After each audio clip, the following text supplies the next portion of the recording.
శ్రీమాత్రే నమ. జయ గురు దత్తాత్రేయ నమ. ఈ వీడియోలో మనం మీనరాశి వారికి మరి మార్చి 29 అలాగే మే 18 మధ్యలో జరగబోయే గ్రహాల మార్పు ఈ రాశి వారి మీద ఏ విధంగా ప్రభావం చూపుతుంది అని పరిశీలిస్తూ ఆల్రెడీ మీనరాశి వారికి ద్వాదశ స్థానంలో సంచరిస్తున్నటువంటి శని భగవానుడు మరి మే 29వ తారీఖున రాశిలోకి ప్రవేశించడం జరుగుతుంది. అంటే మనకి జన్మశని ప్రారంభమవుతుంది ఈ మీనరాశి వారికి. దాని వరకు ఓకే, వ్యయ శని నుంచి జన్మశనిలో మారినంత మాత్రాన అంటే గతంలో కన్నా కొద్దిగా ఇబ్బంది ఎక్కువ అవుతూ ఉంటుంది. శరీరం ఏ పని చేయడానికి సహకరించదు, ఎక్కువగా నిద్రపోవాలనిపిస్తూ ఉంటుంది. ఈ విధమైనటువంటి ఒక బద్ధకాన్ని అశ్రద్ధని చెప్తూ ఉంటుంది. అయితే అది పర్వాలేదనుకుందాం, దాన్ని మనం ఎలాగన్నా మార్చుకోవచ్చు క్రమశిక్షణతో. అయితే అక్కడ కొంతకాలంగా ఒక రాహు ఉన్నాడు. ఈ రాహు ఎలాగా అక్కడ స్థిరపడిపోయి ఉన్నాడు అన్నమాట. జాతకుడిని ఆధ్యాత్మిక వైపు నడిపించకుండా తన ప్రలోభానికి గురి చేస్తుంటాడు. అంటే జాతకుడికి మనసులో ఒక విధమైనటువంటి ఆశ కలుగుతూ ఉంటుంది, సౌకర్యాల మీద వ్యామోహం కలుగుతూ ఉంటుంది, విదేశ సంస్కృతి మీద ఇంట్రెస్ట్ కలుగుతూ ఉంటుంది. ఏదో విధంగా ధనం సంపాదించాలి, ఎదటివాడిని చూసి ఈర్ష్యపడడం, ఇవన్నీ కూడా సహజంగా రాహు ప్రభావం వల్ల మీనరాశి వారికి రావడం జరిగింది. అంటే సహజంగా మీనరాశి వారికి ఎటువంటి కోరికలు ఉండవు, చాలా నిశ్చలంగా కోరికలు లేకుండా సున్నితంగా ఉంటాడు. అందుకే వాడు ఎప్పుడు కష్టాలు ఉండమాట. ఎవరికైతే కోరికలు ఉంటాయో వాడే కష్టపడుతుంటాడు, దుఃఖిస్తూ ఉంటాడు. ఎవరికైతే కష్టాలు లేవో వాడు ఎప్పుడు సంతోషంగానే ఉంటాడు. మరి మీనరాశి కూడా అటువంటి నిడారంబరంగా నిశ్చలంగా స్వచ్ఛంగా ఉన్నటువంటి రాశి. అందుకనే వాళ్ళు హ్యాపీగా కనబడుతుంటారు. అటువంటి వారికి ఈ రాహు ప్రవేశంతో చాలా కల్మషం అయిపోయిందన్నమాట. వారి యొక్క నిజమైనటువంటి స్థితికి ఇబ్బంది కలిగింది. మరి తప్పదు కదా, రాహు ప్రభావం వల్ల నెమ్మదిగా ఈ రాహు మే 18వ తారీఖు నుంచి మరి వెనక్కి వెళ్తాడు కదా, కుంభరాశిలోకి వెళ్ళడం జరుగుతూ ఉంటుంది. మరి ఈ శని భగవానుడు ఇక్కడికి వచ్చి ఆ కుంభరాశిలో ఉన్నటువంటి శని మీనరాశిలో ప్రవేశించి రాహుతో, అంటే మనకి మార్చి 29 నుంచి మే 18వ తారీఖు మధ్యలో సుమారు 50 రోజులు ఈ రాహు శని కూడా ఇదే రాశిలో సంచరించడం జరుగుతూ ఉంటుంది. ఈ సంచరించే ప్రభావంలో జాతకుడికి ప్రస్తుతం మరి అక్కడ రాహుతో కలుస్తున్నాడు కదా, అప్పుడు ఏమవుతుందంటే ఈ శని భగవానుడు కూడా రాహులాగే రావడం జరుగుతుంటుంది. అంటే అతనికి ఏంటంటే గొప్ప యాంబిషన్ కలుగుతూ ఉంటుంది అన్నమాట. మనం అప్పటిదాకా కేవలం మనం ఎమ్మెల్యే అయితే చాలనుకున్నవాడు నేదో చీఫ్ మినిస్టర్ అవ్వాలన్నటువంటి ఆశ కలుగుతూ ఉంటుంది అన్నమాట. అంటే ఉదాహరణకి ఆ విధంగా ఉంటుంది. అంటే ఉన్నదాంతో తృప్తి పడకుండా ఇంకా హైకి రావాలి అనుకునే ప్రయత్నంలో ఏం చేస్తాడంటే తనకు అర్హత ఉన్నా లేకపోయినా తన దగ్గర ఉన్నటువంటి వనరులు, దాచుకున్న డబ్బు, ఆ డబ్బు ఖర్చు పెట్టి ఇంకా అభివృద్ధికరంగా రావాలని ఏదో పూజలో యజ్ఞయాగాలో చేస్తూ ఉంటాడు అన్నమాట. అంటే ఇటువంటి వాళ్ళే వాళ్ళనో ఎవరినో ఒకరిని నమ్మి, అంటే ప్రస్తుతం ఉన్నటువంటి జ్యోతిష్కులనో మంత్రగాళ్లనో నమ్మి వాళ్ళతో అనేక కోట్ల రూపాయలు డబ్బు వెచ్చించి యజ్ఞయాగాదులు చేయడం, ఎక్కడికో ఫ్లైట్లో దూరంగా వెళ్ళి అక్కడ చేయించడం, ఇలా డబ్బు ఖర్చు పెడుతూ ఉంటారు. దానివల్ల నష్టపోవడం కూడా జరుగుతూ ఉంటుంది. టెంపరీగా అయిపోయినట్టే ఊహించుకుంటూ ఉంటారు అనమాట. ఏదో పూజ చేయించాం, జపం చేయించాం, ఆల్రెడీ మనకి ఆ పదవి వచ్చేసిందని ఊహించుకుంటూ ఉంటారు. సో ఆ విధంగా డబ్బు అర్హత లేని దానికోసం ఖర్చు పెట్టి ఇబ్బంది పడే అవకాశం ఉంది. అందువల్ల జాగ్రత్తగా ఆలోచించండి. దాని తర్వాత ఏంటంటే మరి ఈ సొంత వాళ్ళని నిందించి సొంత వాళ్ళని కాదని ఇతరులని ఆశ్రయించడం జరుగుతూ ఉంటుంది. అంటే మనకి ఏదో అంటే కామన్గా ఇప్పుడు అంతా అదే జరుగుతుంది. కానీ ఈ తెలుగు మీడియంని, తెలుగు సంస్కృతిని విడిచిపెట్టి విదేశ సంస్కృతిని, విదేశ కల్చర్ని నేర్చుకోవడం, సొంత వారిని నిందించడం, ఈ విధంగా కొంతవరకు చేసే అవకాశం ఉంది. అయితే చాలా వరకు ఏంటంటే వాళ్ళ జీవన విధానంలో, లైఫ్ స్టైల్లో చాలా మార్పు రావడం జరుగుతుంది. మరి సాంప్రదాయాన్ని విడిచిపెట్టి సరికొత్తగా కనబడాలనే ప్రయత్నం చేస్తారు. అలాగే వివాహ విషయంలో కూడా ఆదర్శ వివాహం చేసుకునే ప్రయత్నం చేస్తూ ఉంటారు. అంటే కేవలం ఇది 50 రోజుల్లో జరిగే విషయమే తప్ప జీవితాంతం ఏ విధంగా ఉండదు.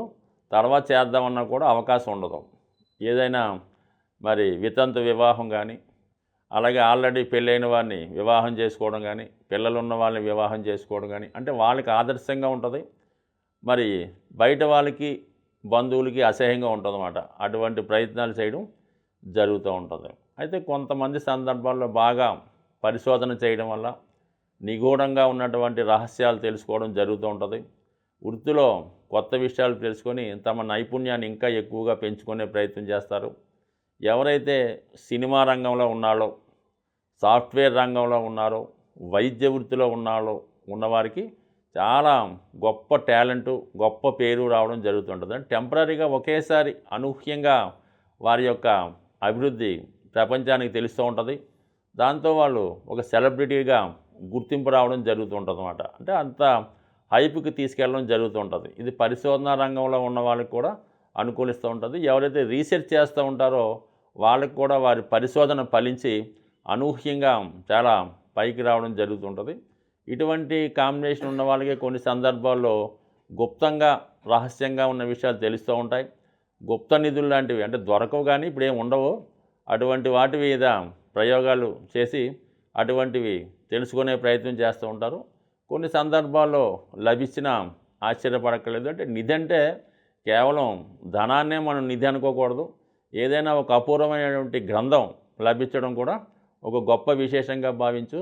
అలాగే ఏదైనా ఒక శాసనం కానీ, ఒక గ్రంథం కానీ, ఒక రహస్యం కానీ బయటపడడం వల్ల మరి ఈ కొంతవరకు వాళ్ళకి దానివల్ల మంచి నేమ్ వచ్చే అవకాశం ఉంది. అంటే కొంతమందికి వాళ్ళ పెద్దవాళ్ళు ఏదైనా ఒక వైద్య గ్రంథమో, ఏదైనా జ్యోతిష్ గ్రంథమో రాసి ఉంటే అది ఏదో విషయంలో వాళ్ళకి లభించడం వల్ల ఆ విషయాలు వాళ్ళకి తెలుసుకొని జీవితంలో గొప్ప పేరు సంపాదించడం, తరతరాలుగా అది వాళ్ళ ఆస్తిగా రావడం కూడా జరుగుతుంటుంది. అలాగా వారసత్వంగా మీకేమైనా కొత్త విద్యలు, గుప్త విద్యలు వచ్చేయడం కూడా నిధి కిందే లెక్క. కాబట్టి ప్రతిదీ నిధి అంటే మరి బంగారం అనుకోకూడదు.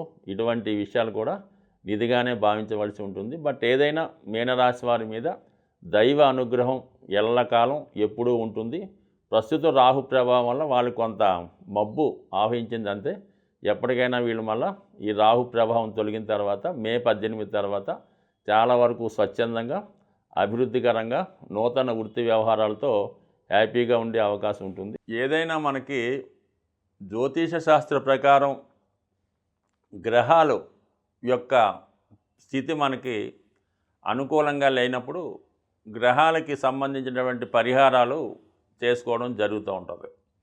అయితే ఏదైనా పాపగ్రహాలు మన మీద ప్రభావం చూపుతున్నప్పుడు దాని యొక్క తీవ్రత చాలా వరకు ఎక్కువగా జరుగుతుంది. అంటే ప్రతి గ్రహానికి ఒక అధిదేవత ఉండడం జరుగుతూ ఉంటుంది. మనం ఆ అధిదేవతని పూజ చేసుకోవడం వల్ల ఆ గ్రహాలు మనకి అనుకూలమైన పరిస్థితులు రావడం జరుగుతూ ఉంటుంది. మరి శని భగవానుడికి కామన్గా ఈశ్వరుడు, శివుడు అధిదేవునిగా ఉండడం జరుగుతూ ఉంటుంది. మరి రాహుగ్రహానికి అమ్మవారు, కనకదుర్గ అమ్మవారు అధిదేవతగా ఉండడం జరుగుతూ ఉంటుంది. మీరు అబ్జర్వ్ చేసే ఉంటారు, కామన్గా మరి లోకం మనకి ఇంప్రూవ్మెంట్ అవుతున్న కొద్దీ, మరి అంటే పాపమా పుణ్యమా వారి సంఖ్య పెరిగిన కొద్దీ ఈ దేవాలయాల్లో కూడా విపరీతంగా మనకి రద్దీ కనబడడం జరుగుతూ ఉంటుంది. అంటే ఇప్పుడు అనూహ్యంగా మనకి కనకదుర్గ అమ్మవారి, అంటే ఏ అమ్మవారి దేవాలయాలైనా చాలా వరకు ఎక్కువ భక్తులు నమ్మడం జరుగుతుంది. కాబట్టి ప్రస్తుతం ఈ 2 గ్రహాలు కలయడం జరిగింది. అంటే ఏదైతే మనకి శని భగవానుడు, రాహు మీనరాశిలో కలిసి ఉన్నారో, అంటే మీనరాశి ఏంటంటే ఒక దైవానికి సంబంధించిన రాశి. అంటే గురువు అధిపతి కాబట్టి ఆ గురువు యొక్క క్షేత్రంలో ఈ 2 గ్రహాలు కలియడం జరిగింది. అంటే గురువు దైవానికి సంబంధించిన గ్రహం కాబట్టి ఏదైనా పుణ్య కార్యక్రమాలు, పూజలు, దేవాలయాలు దర్శించడం వల్ల మనకి గ్రహశాంతి జరుగుతుందన్నమాట. అంటే ఏదైనా గురువు రాశిలో గ్రహం ఉన్నప్పుడు పూజల ద్వారా ఆ గ్రహాన్ని మనం శాంతింపజేయచ్చు. ఇప్పుడు మీనరాశిలో ఉండడం వల్ల పూజల వల్ల మరి ఆ గ్రహాలు శాంతిస్తాయి.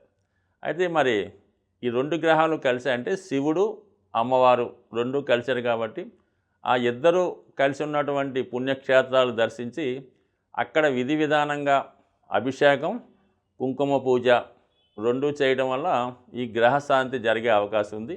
అలా కలిసి ఉన్నటువంటి క్షేత్రాల్లో శ్రీశైలం అంటే మనకి దగ్గరగా ఉన్నటువంటిది, ఉభయ తెలుగు రాష్ట్రాలకి అనుకూలమైన క్షేత్రం ఇది మనకి మన శ్రీశైల క్షేత్రం.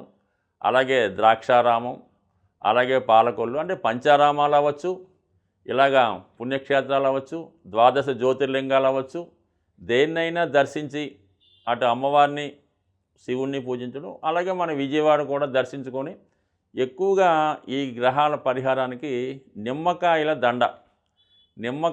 దండ అమ్మవారికి మనం అలంకరించడం వల్ల చాలా వరకు ఏంటంటే ఈ చికాకులు అంటే ఏదైతే స్త్రీల వల్ల ఇబ్బందులు, ధనం వల్ల ఇబ్బందులు, బ్యాడ్ హ్యాబిట్సు, చెడు అలవాట్లు వాటిలో ఉన్నవాళ్ళు ఈ నిమ్మకాయల దండ వేయటం వల్ల తగ్గుతుంది. అలాగే స్త్రీలకి ఈ ఋతు సంబంధించినటువంటి వ్యాధులు, బాగా కోలుకోలేని వ్యాధులు, ఎప్పుడూ చాలా బలహీనంగా ఉండడం, అదే సంసార జీవితానికి దూరంగా ఉండడం, ఇటువంటి వారు ఈ విధంగా అమ్మవారికి నిమ్మకాయల దండ ఇవ్వడం వల్ల అది పరిహారం అవుతుంది. ఇంకా ది బెస్ట్ రెమెడీ ఏంటంటే ఎవరైతే మగవాళ్ళు ఈ రాహు శని ప్రభావం వల్ల అయితేనే, శుక్ర ప్రభావం అయితేనే ఎక్కువగా సంపాదించిన ధనాన్ని అన్య స్త్రీలకి పెడతా ఉంటారు. అంటే కొంతమందికి అంటే వేరే రిలేషన్ కాదు, అది గిఫ్ట్ రూపంలోనో, ఆఖరికి కొత్తగా ఉద్యోగం వచ్చినటువంటి సాఫ్ట్వేర్ అబ్బాయిలు అంటే ఏ ఎంప్లాయీ అయినా వాళ్ళు వచ్చిన జీతంలో సగం ఈ గర్ల్ ఫ్రెండ్స్కి గిఫ్ట్గా ఇవ్వడం, వేరే వాళ్ళకి ఇలా ఖర్చు పెట్టడం జరుగుతుంది. కాబట్టి అటువంటి వాళ్ళు అంటే ఇది కామన్గా పెద్దవాళ్ళు అన్ని వాళ్ళకి కూడా ఈ ధనం దుర్యోగం చేయడం, స్త్రీ బలహీనత తగ్గాలంటే మంచి స్ఫటికమాల, శుభ్రమైనటువంటి స్ఫటికమాల ధరించడం వల్ల స్త్రీ వ్యసనం నుంచి, వాటి ఆకర్షణ నుంచి బయటపడే అవకాశం ఉంది. ఇంకా మనం చేసుకోగలం అనుకున్న వాళ్ళు స్ఫటికంతో తయారు చేసినటువంటి శ్రీచక్రాన్ని ఆరాధించడం కానీ, స్ఫటికంతో తయారు చేసినటువంటి శివలింగాన్ని ఆరాధించడం వల్ల కానీ జరిగే అవకాశం ఉంది. కాబట్టి ఎక్కువగా ఈ రెమెడీ కూడా చాలా సులభంగా వచ్చే అవకాశం ఉంది.